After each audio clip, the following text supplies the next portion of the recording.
Find an antiderivative for the function f of x, which is equal to 6x minus 1 over 2x plus 5.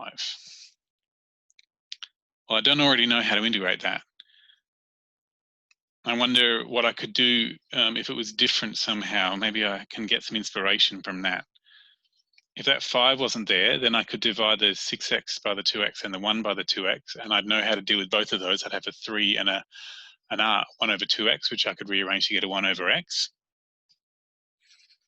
If the 6x wasn't there, I'd be okay, because a 1 over 2x plus 5 has only got a linear thing inside 1 over x, and so I can do that trick for linear things where I just divide by the constant. Maybe I can do some algebra to make it look more like those things.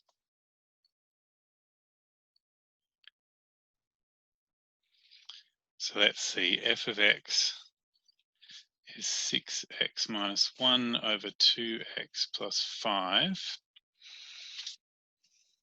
I can't just get rid of that plus 5. Bottoms of fractions are annoying.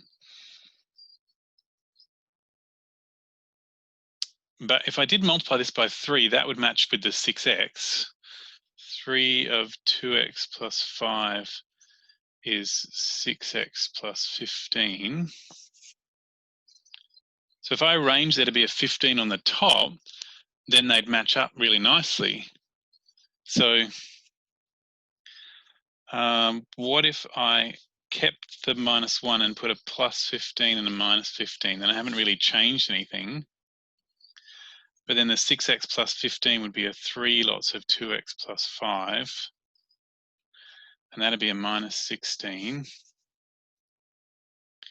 And now this divided by that, this 3 of 2x plus 5 divided by 2x plus 5 is just 3. And then I'll be left with a 16 over 2x plus 5. And I'd know what to do with that, because that'd be 16 times 1 over 2x plus 5. And I know how to integrate 1 over x. And I know what to do when it's not an x but a linear function. Okay, I can do it.